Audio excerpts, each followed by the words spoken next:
Alex, t'es où? Alex, oh, ouf. Salut. Fond de terroir matinal.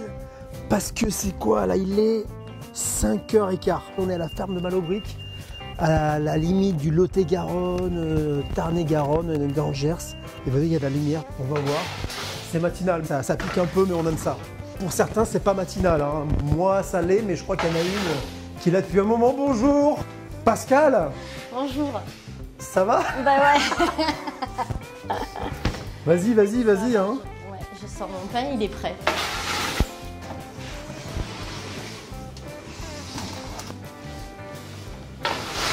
Là, je t'aide pas, si je reste là, je te gêne plutôt. Ouais, non, Tu sais, non, le mec, non, ça non. va? Ça va?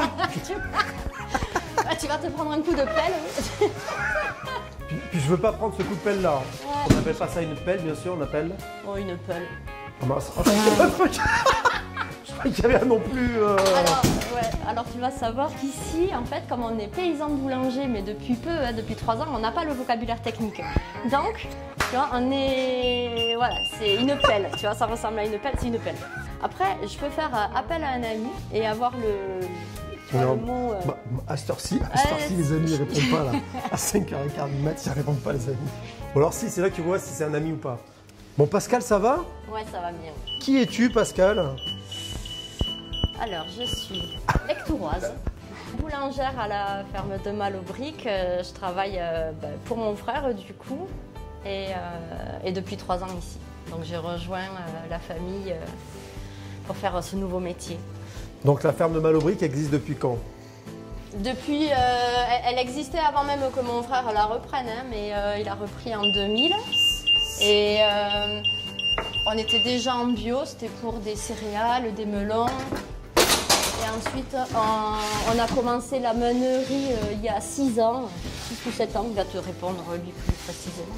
C'est vraiment la maison, enfin la ferme de mon frère en particulier, celle qu'il a choisie. Ton frère est où? Mon frère, il est où? Ouais. Il dort là. Il fait des beaux rêves. Il dort? Ouais. Comment ça? C'est-à-dire que nous aussi, on pourrait dormir avec ton frère. T'es quoi? T'es la première à arriver le matin, voilà, alors, c'est ça, hein? Je suis la première. Alors, on résume. Malobric, il y a une partie boulangerie avec toi. Il y a une partie meunerie avec ton frère. Vous faites votre blé. Voilà. Et il fait, il moue. Encore avant le blé et avant la farine, il fait son propre blé. Voilà, donc les grains, la farine, le pain, la vente. Vous maîtrisez tout du début à la fin. Ouais, voilà, et pour des boulangers, tout le monde ne fait pas ça, je crois. Nous, tout le monde n'a pas son propre blé pour faire après. Mais non, parce qu'après, paysan boulanger, normalement, c'est ce qu'il faut faire. Voilà. Après, on peut être aussi meunier, boulanger. On peut être paysan meunier, c'est ce qu'il était avant 2019. Ok, mais là, vous êtes paysan meunier, boulanger. Bio. Lui, il est paysan meunier et toi, tu fais la partie boulangerie. Ouais, mais il sait faire le pain aussi bien que moi. Ah, non, est-ce que c'est vrai, ça, ce qu'il fait aussi bien que toi? Mais oui, mais oui. Donc, boulanger, vous faites votre blé, encore d'activité. Le melon, vous faites des melons? On fait les melons de Lectoure, voilà, parce qu'on est sur Lectoure. Ouais. On a cette chance-là. On fait des citrouilles, on fait du tournesol. Je vais m'avancer vers les Tu veux dire que vous faites des cucurbitacées? Je devais le placer, j'avais un pari avec Alex, je devais placer cucurbitacées. Bah oui, ouais. C'est bon, je l'ai placé. Après, voilà, tournesol. Et je vais voir des herbes aromatiques aussi. Ouais, voilà, les plantes aromatiques. D'accord. Avec ma belle-sœur, donc vous allez voir ça quand il fera jour. Et... Bon, c'est l'entreprise familiale, hein. Il y a toi, ton frère et ta belle-sœur. Voilà. Et avec des salariés avec vous. Ouais, voilà. Et en l'occurrence, ce sont des gens qui habitent vraiment à côté d'ici, hein, on va dire au moins de 10 km autour de la ferme. J'ai l'impression que vous êtes en circuit court même pour l'emploi. Ouais. Hein, Ouais. Et vous rencontrerez Line tout à l'heure qui est aussi qui nous fait les brioches justement et qui est une cousine à nous, donc de Plieux, donc on peut pas faire plus près. Hein. Voilà. Vous faites travailler la cousine aussi. Ouais. D'accord. Ah ouais. Pour l'instant, je ne file pas de coup de main, je la ralentis. Ça va Pascal, tu fais un coup de main? Heureusement qu'on n'est pas là tous les jours, sinon la production... Ah ben, quand Laurent il va arriver, il faut que ça soit cuit, de toute façon. Donc, Laurent Laurent, c'est celui qui va faire le marché. Ah, on l'a oublié. Effectivement. C'est le cousin, c'est le voisin? Ah non, le voisin, ouais. C'est le voisin. Voilà. Alors donc, elle fait travailler, il y a son frère, sa belle-sœur, la cousine, le voisin. J'ai oublié des gens de la famille ou pas? Et les neveux? Bah oui, les Bah neveux. oui, les neveux. Alors, je suis là aussi pour t'annoncer qu'on est cousins éloignés, Pascal. Bah, d'où? Je veux mes parts dans la société. Tu fais une Je suis brioche là pour gratuite. réclamer ou quoi? mes parts du gâteau, enfin mes parts de la brioche, mes parts de pain. Donc là, on prépare les baguettes pour le marché des Ozes. Est-ce qu'on fait plus terroir que le pain, franchement? Parce que le pain, c'est pas et le vin, pour moi, c'est les deux. Le pain et quoi? Et le levain? Le vin. Ah, le vin. Juste avant, là, de mes 18 ans à mes 39, je travaillais dans un vignoble, enfin dans des vignobles. Ouais. Ah bon? Donc dans le vin, en Tu veux dire- Médoc, en Gironde. Ouais. T'es passé du vin au levain? Ouais, c'est ça. J'ai changé de voie parce qu'un jour, mon frère, il m'a appelé pour me dire j'ai démarré une activité, c'est le pain.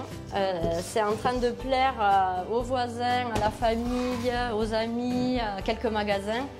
Moi, j'ai les melons, les moissons, la fabrication, la cuisson. Si tu veux, j'ai pas assez de temps. Si jamais tu veux venir et changer de vie, c'est maintenant. Et j'ai dit ok, j'arrive.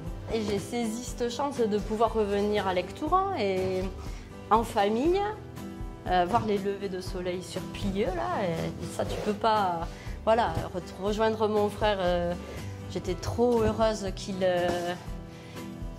veuille, surtout de quelqu'un qui ne sache pas faire le pain, quoi. Comment ça? T'es arrivé là? C'est-à-dire qu'en fait, il voulait pas d'un professionnel. Il voulait quelqu'un qui apprenne à faire le pain. Un boulanger, il a des méthodes avec justement des farines qui sont plus faciles. Nous, c'est une farine qui est bio, qui va changer même au cours de l'année parce que voilà, le moulin va être réglé différemment. Des fois, c'est les variétés qui sont différentes et qu'on va moudre. Et moi, le formateur, c'est un boulanger à la retraite qui m'a appris à faire le pain de notre farine. Et donc, c'est uniquement de la farine, de sel et de l'eau et le levain qu'on fait tous les jours. Mais on n'ajoute rien, c'est-à-dire qu'on ne va pas ajouter des enzymes, on ne va pas ajouter des choses qui vont faciliter la vie. On reste sur le plus pur produit, le plus simple. Et ton frère a dit, viens, mais je veux justement que tu arrives de façon pure pour faire ce pain avec cette farine que vous produisez vous. Ouais. Et avec quand même un maître boulanger qui t'a formé, quoi. Voilà, c'est ça. Donc ce formateur est venu tous les mardis nous apprendre les gestes. Enfin, il avait déjà enseigné à Patrice. Enfin, on a le prénom du frère. Patrice, on a beaucoup de choses à lui dire. Hein, parce que déjà, il n'est pas là. C'est grâce à lui que tu es devenue boulangère. Ah oui, c'est vraiment grâce à lui. Moi, il me tarde de découvrir Patrice. Qu'est-ce que c'est? C'est Laurent qui arrive et c'est pas qui. Laurent qui, c'est pas vrai. Tu veux que je sorte mon kung-fu? C'est le deuxième, le plus. Montrez patte blanche, qui êtes-vous? Mais lui, il sait pas que vous êtes là. Ah, c'est ce que j'allais dire. Est-ce qu'il est au courant? Non. Il va arriver les lunettes embuées. Alors Laurent, il n'est pas de la famille, c'est le voisin qui va faire les marchés. Voilà. Bon, enfin, il n'est pas de la famille, il est de la famille. Si, maintenant, c'est de la famille. Comment? Mais vous faites partie de la grande famille Malobric maintenant. Par contre, oui. Voilà.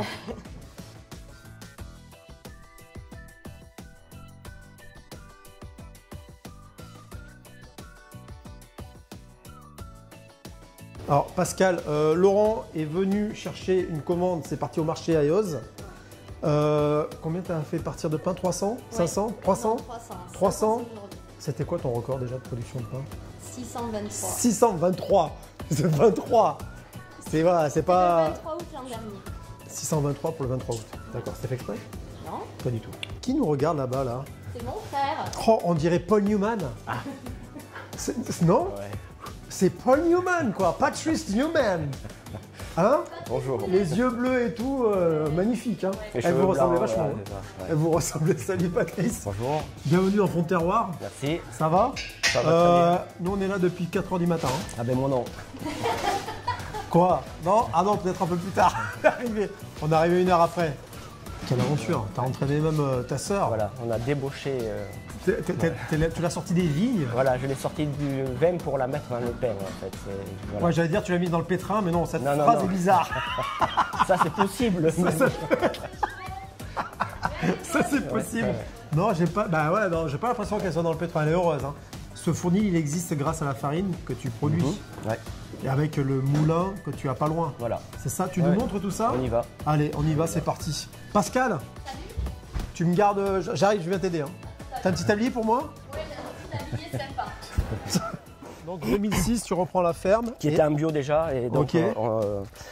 après 2010, mon père part à la retraite, donc j'ai récupéré ces terres aussi. Donc ça fait que sur le domaine, on a 135 hectares maintenant. Ah ben, donc voilà, ouais, exploitation. 135 hectares. Non, Ouais. c'est bien. Attends, sur 135 hectares, il y a quoi? Et des grandes cultures, donc du blé, du tournesol, du soja, du pois chiche. Ouais. On a eu fait du lin, des lentilles, plein de trucs. On a réduit maintenant un petit peu parce qu'on concentre un peu plus sur ce qu'on sait faire comme il faut. Ok. On fait des légumes, donc des melons, des courges, des butternuts et aussi des plantes aromatiques. Ok. Mais ça, vous verrez, c'est Olga, mon épouse, qui s'en occupe, donc vous verrez tout à l'heure.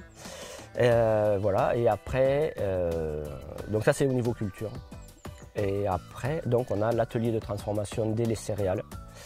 Et donc le moulin et tout ça, quoi. Mais le blé, est-ce que c'est une grosse partie de ta production? C'est la Le blé, ça ou pas? représente un tiers. Un tiers? Ouais, à peu près. Un peu moins d'un tiers de la surface globale. C'est pas mal, non? C'est pas mal, disons que c'est à cause de Pascal, en fait. À cause de Pascal. Ben oui. Tu dois bien ça. Tu Ben as fait oui, venir, oui. tu vas pas fait venir pour rien de... C'est ça. Non, c'est qu'au début, on faisait une vingtaine d'hectares de blé, comme on avait pas mal de diversification Ouais. de culture. Et comme on a transformé le blé en farine, que la farine plaît, du coup, il a fallu en faire un peu plus. Et comme maintenant on a le moulin, le fournil en plus, là, il fallait encore en faire un peu plus. Donc on est à 35 hectares de blé. Ouais. Alors pourquoi votre farine est particulière? C'est une bonne farine, ça fait du bon pain. Pourquoi? En quoi une farine Comment on fait une bonne farine? C'est quoi ton secret? Dans Fond de Terroir, on ne nous lâche pas souvent les secrets. Là, je veux un secret. Patrice, file-moi Le le secret. secret. Non, pourquoi ta farine est super bonne? Je sais pas moi pourquoi elle est super bonne. C'est la terre, c'est quoi, Il y a c'est- la terre, il y a la façon de produire sûrement, il y a Ouais. les variétés, il y a plein de choses, il y a le climat. Parce qu'en fait, les blés sont différents tous les ans. Enfin, Ouais. on cultive toujours les mêmes variétés, c'est des variétés anciennes de blé, donc c'est un mélange qu'on ressème, mais en fonction du climat et tout ça, ils ne s'expriment pas de la même façon. Donc c'est pour ça que tous les ans, les farines sont différentes en fait. Ok. On a des goûts de blé différents, même des goûts de pain différents. Ouais.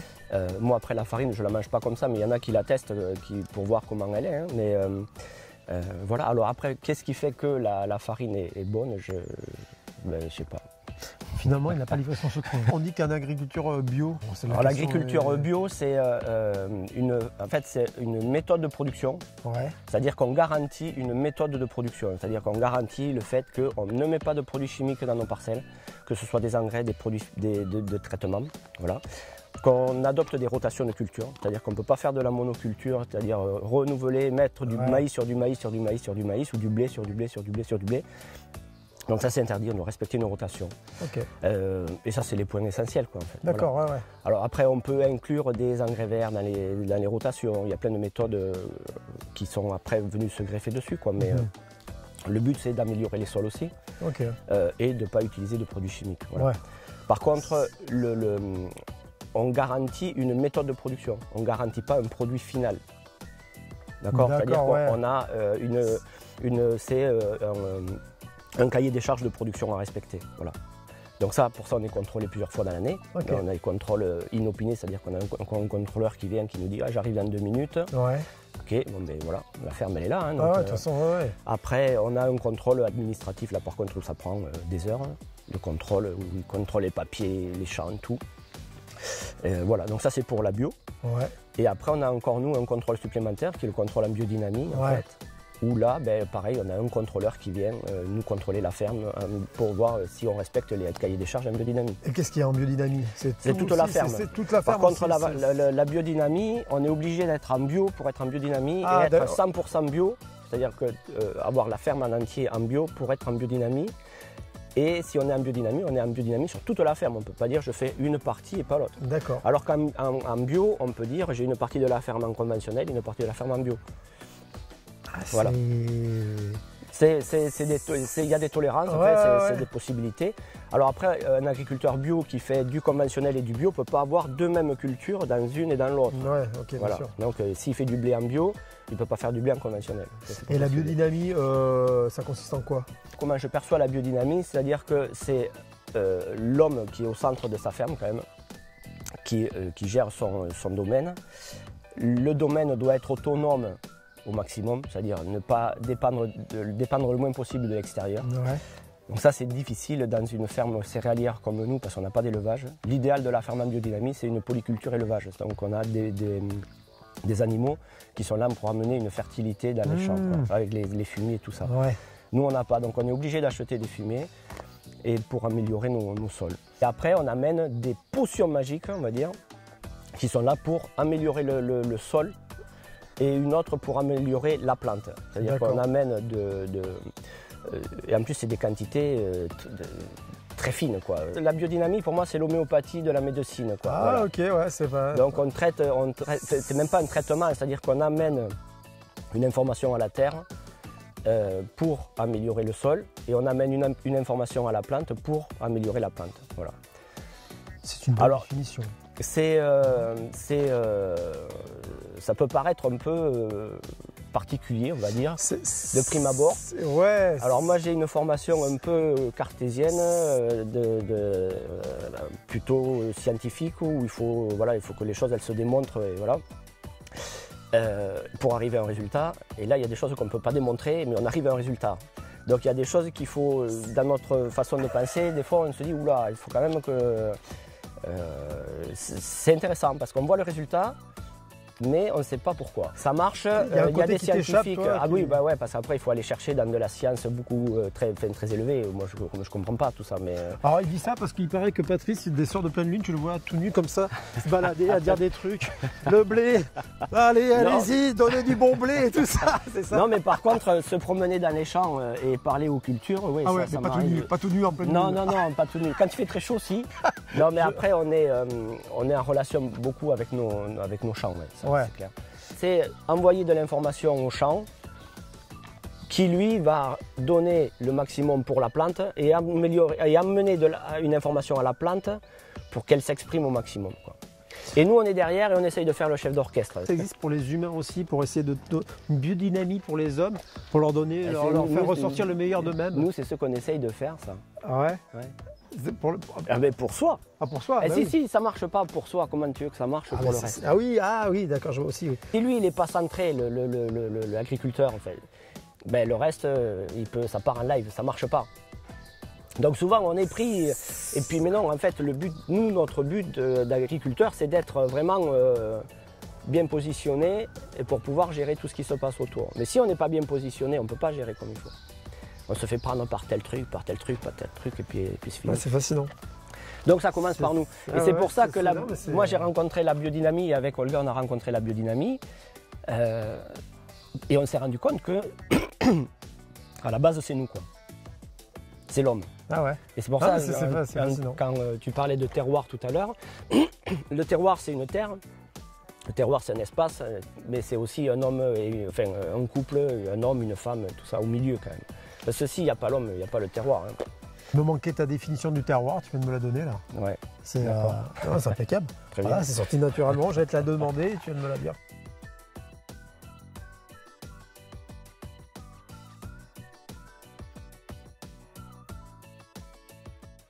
Là, c'est notre hangar photovoltaïque. Et ouais, qui dit ferme dit hangar, dit bâtiment et matériel et tout ça, quoi. Patrice, il m'arrive d'organiser des petites live parties. Tu peux me prêter le lieu ou pas? Qu'est-ce que c'est cette cuve là? Alors cette cuve, c'est la base de la biodynamie, on va dire. Ça s'appelle un dynamiseur.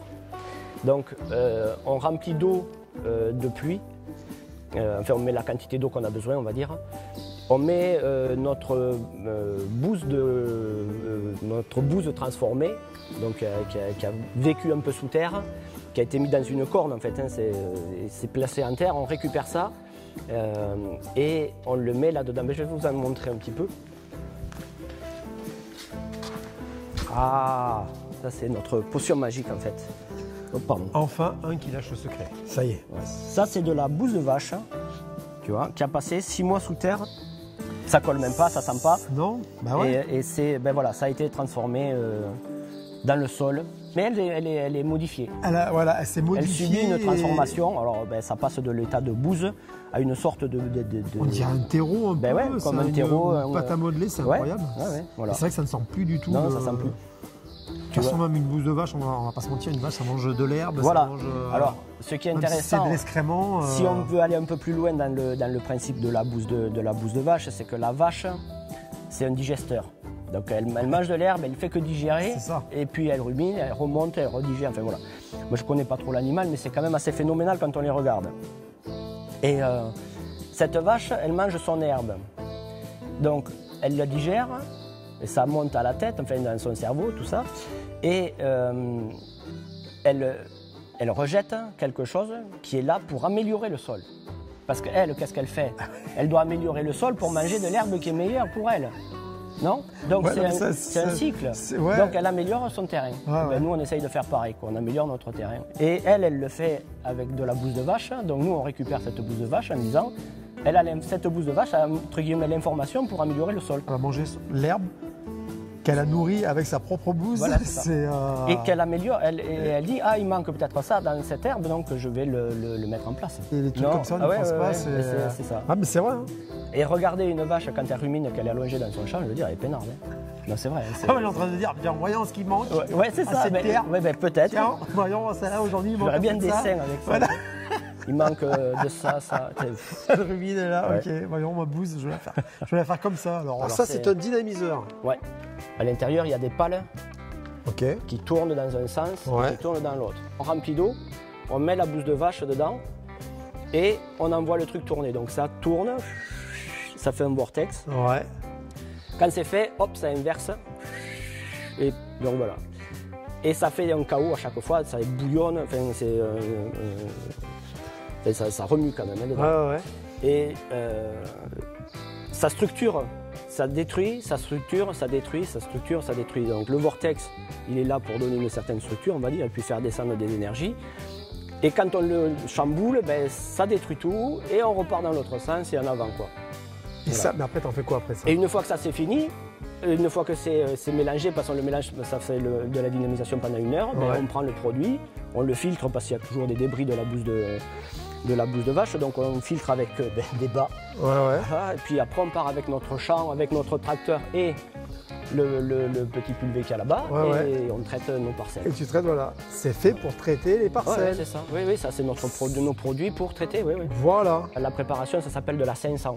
La Ça s'appelle 500. 500, c'est la bouse de vache, et la 501, c'est la silice. Ouais, une fois que ton 500, tu as mis dans tes parcelles, Mhm. ton blé pousse, par exemple le blé. Ah mais non, mais le blé pousse tout. Que tu sèmes, que tu mettes ou que tu mettes pas, le blé va pousser. Mais ça, tu l'utilises pour le blé aussi. Mais nous, on l'utilise pour tout. Pour tout, voilà. Voilà, pour tout. Non, mais ce que je veux dire, une fois que là, ça donne, c'est pour ma transition, le blé Ah. que tu mets dans ce moulin. Voilà. On entre ici comme dans un moulin. C'est le moulin. C'est ça. Ouais, c'est vrai que c'est toujours ouvert. hein. Oh là là. Tout le monde a son moulin ou pas Non. Tout agriculteur en France a le droit d'avoir un moulin. Ouais. Et sans rien demander, il peut passer jusqu'à 35 tonnes de blé par an. Donc tous les agriculteurs pourraient avoir leur moulin.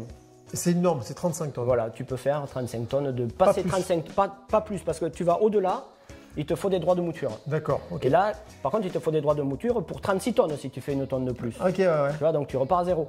Ok. Donc il y en a qui vont faire 35 tonnes et qui s'arrêtent à 35 tonnes, d'autres qui n'en ont pas. Et voilà. Ici se produit la fameuse farine qui fait le si bon pain que produit Pascal. Et donc, tu es meunier. Oui. Tu es meunier. Oui. Est-ce que tu dors quand même de temps en temps? Meunier, tu dors ou pas? Meunier, je dors de plus en plus. Tu dors plus que Pascal, je crois. Oui, C'est ça. c'est ça. Non, le fait d'être meunier, c'est quoi l'avantage? L'avantage, c'est qu'on a notre blé. Ouais. Du coup, on découvre un autre métier aussi. C'est que quand on est agriculteur, comme j'étais avant, je produisais mon blé et mon blé partait directement à la récolte chez la coopérative à qui je vendais mon blé. Ouais. Depuis qu'on a les moulins, il faut conserver le blé. C'est intéressant de transformer le blé en farine, mais c'est stressant aussi parce qu'il faut pouvoir le stocker. C'est C'est pas ça. juste le stocker 15 jours, un mois, 2 mois, c'est Et le stocker ouais. plus d'1 an.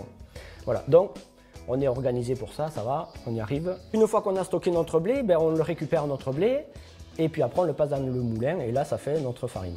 C'est toi qui l'as fabriqué, ce moulin? Non, ça c'est un gars qui est dans le Tarn, ça s'appelle les moulins du bon sens. C'est un moulin de type astrier, alors c'est une méthode un peu particulière, c'est des moulins qui n'ont pas un débit de chantier très élevé, mais par contre c'est des réglages très très fins et on arrive à faire une farine de super farine, quoi. C'est un joli moulin.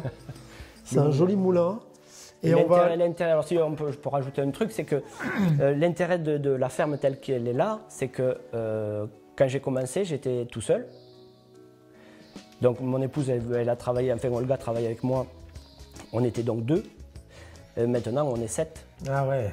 Donc la transformation des produits, ça génère de la vie quand même sur la ferme. C'est ça qui est intéressant aussi. C'est-à-dire que sur 135 hectares, on dit « Ah, c'est gros ». Oui, mais on est 6 ou 7 ou 8. Et là, avec les saisonniers, on peut être 10, 12. Ouais, c'est ce que disait Pascal. Ouais. Donc ça génère autre chose quand même, tu vois. C'est pas que de la marchandise, c'est aussi une vie avec les gens qui travaillent avec Ah non, nous, mais ce qui est fou, c'est ça, c'est que surtout tu as commencé tout seul. Donc Pascal s'occupe du fournil. Mathias, qui se cache derrière là, c'est lui qui gère le moulin en fait, voilà.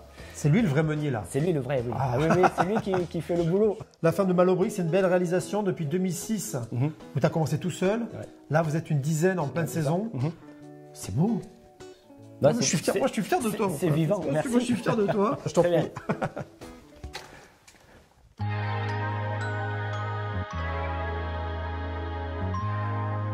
Olga! Oui? Olga. Ah! Je te voyais pas? Ah, pardon. Ah, mais il y en a une autre. Qui est-ce? C'est Colombe. Colombe? Quel beau prénom, Colombe. Salut! Salut! Michael Fonterroir. Olga, de la ferme de Malaubric, la femme à Patrice. Et Colombe de Purpan. Ça claque. Colombe de Purpan. On dirait un nom de famille comme ça. Colombe de Purpan de Toulouse. Qu'est-ce qu'on fait là? Alors là, on coupe de la verveine pour ensuite la ramener au séchoir pour la laver. On va les bourgeonner et ensuite on va les feuiller. On va mettre tout ça sur clé. Olga, je m'accroupis en même temps comme ça, comme vous.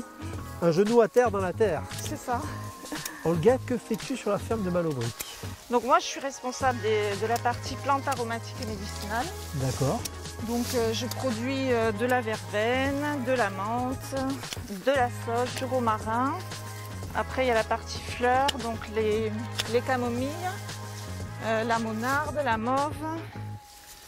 Voilà. Et donc tout ça, c'est étalé en partie à partir du mois de mars jusqu'en décembre.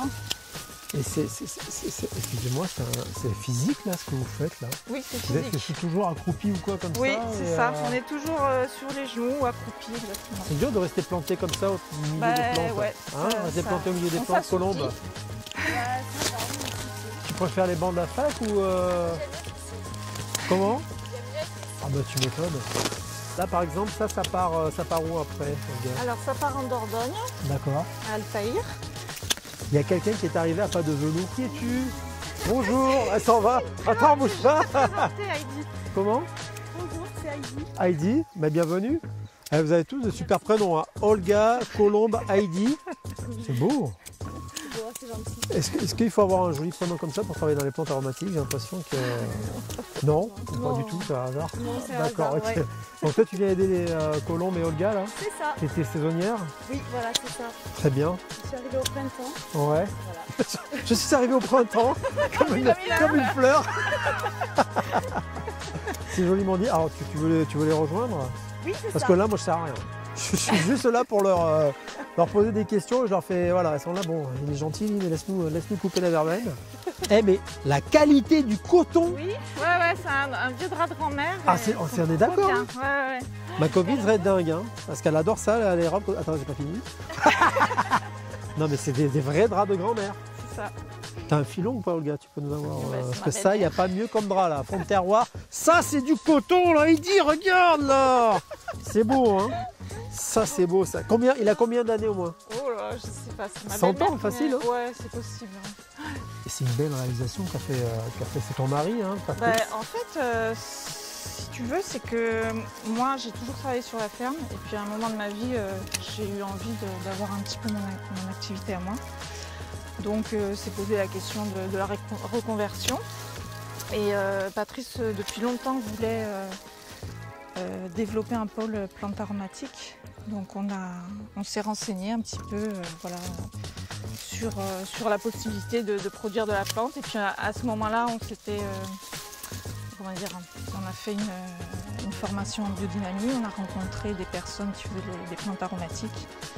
Le courant est très bien passé et puis de fil en aiguille, voilà, j'ai suivi des formations et je me suis lancée dans l'aventure. J'ai commencé au début avec trois plantes. Donc j'ai fait les contrats, j'ai ramené les quantités, tout ça, ils étaient contents de la qualité. Et puis de fil en aiguille, ça s'est enchaîné. Ici, à Malobric, c'est la qualité. Oui. Le blé, ça fait de la farine, le blé de qualité, pour la farine de qualité, des plantes aromatiques de qualité, du melon de qualité, du pain de qualité. On recherche vraiment la belle qualité des plantes, de tout ce qui peut. Et puis bon, ouais, c'est aussi l'amour du travail, quoi. Enfin, moi, je sais que j'adore travailler au contact de la nature. Être avec les plantes, voilà. Là, on ne peut pas faire mieux. Oui, tu es au milieu des plantes aromatiques, des champs dans le Gers. Il fait beau, il fait pas trop chaud encore, non, ça va. Ça va. Tu as un personnel ultra Super, top, j'ai l'impression. Toi, c'est quoi ta définition du terroir à toi, Olga? Moi, c'est vraiment d'être dans mon élément, d'être en harmonie avec ce que je fais. C'est ce contact vraiment avec les plantes, ce qu'elles me renvoient aussi. C'est un beau partage en fait et je trouve que c'est bon. Enfin, elles me le rendent bien aussi. C'est un peu de la magie. J'arrive pas trop à l'exprimer, mais voilà, de toute façon, à Malobric, j'ai l'impression qu'il y a beaucoup de magie. Ah oui. Patrice, il ne nous dit pas tout. Je crois que c'est un grand magicien. Olga, merci beaucoup. Colomb m'a dit merci beaucoup. Je vous aide à rentrer tout ça là-bas et moi je vais rejoindre Pascal. Oui, d'accord. Ça marche.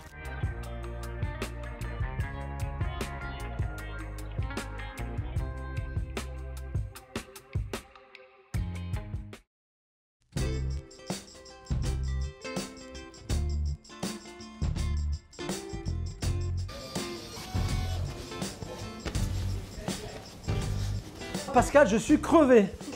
J'ai fait le tour de la ferme. On n'est plus tranquille, on n'est plus tous les deux. Non, on n'est plus tous les deux, là, on y est tous d'ailleurs. Mais il y a Pierre qui était là. Voilà, Lynn, Timothée qui se cache. Timothée, il se cache. Il est derrière la vitre, l'aquarium, et Marion qui est au petit épotin. Ça va Malobric? Ouais. Ouais. Attention. Là, elle fait ouais. T'habiller Pourquoi faire? pour travailler. Ouais, maintenant. Tu veux que je te file un coup de main? Ouais. Je sais pas si ça va s'appeler un coup de main. Je sais pas si c'est une bonne idée. Hein. Ça va s'appeler un peu de vin. C'est vrai? Ouais. Je vais poser ma veste bleu de Paname. C'était de la réclame. C'était un coup de réclame. J'ai pas encore lu ce qu'il y avait dessus, je sais pas, il y a écrit quoi? Je suis gourmande et alors? Bon, qu'est-ce qu'on fait en boule? Alors là, c'est une machine qui divise. Qui divise tout le monde un peu? Des opinions qui divise, Non, ça divise que la pâte. On est tous d'accord que cette machine, elle nous fait gagner du temps quand même. Merci machine. Ouais. Comment elle s'appelle? Diviseuse. Et ça c'est magique, regardez.